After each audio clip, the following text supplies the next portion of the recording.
பழமுதிர்ச்சோலை முருகன் கோயில் முருகனின் 6 படை வீடுகளில் 6வது படை வீடாக திகழ்கின்றது. மதுரையிலிருந்து 15 மைல் தொலைவில் அமைந்துள்ளது. முருகன் சிறுவனாய் வந்து ஔவையாரை சோதித்தது இங்குதான் என்று நம்பப்படுகிறது.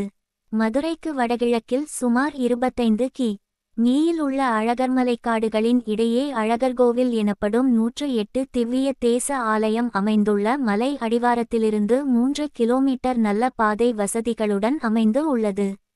தற்போது புதிய பொலிவுடன் அமைக்கப்பட்டுள்ளது. தமிழ் கடவுள் முருகனின் 6 படை வீடுகளில் ஒன்று. மலையும் காடும் சேர்ந்த அற்புதமான இயற்கையோடு கலந்துள்ளது. கிழக்கு நோக்கிய ஆலயம் 5 நிலை இராஜ கோபுரம் உடையது. உள்மண்டபத்தில் பலிபீடம், கொடிமரம் உள்ளது. கருவறை 3 பிரிவாக உள்ளது. விநாயகர், வள்ளி தெய்வானையுடன் முருகர் மற்றும் வேல் வைத்து அமைக்கப்பட்ட ஆலயம்.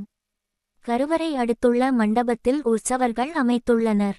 அருகில் ராக்காயை அம்மன் மற்றும் நுபர கங்கை தீர்த்தம் சற்று மேலே மலை மீதுள்ளது.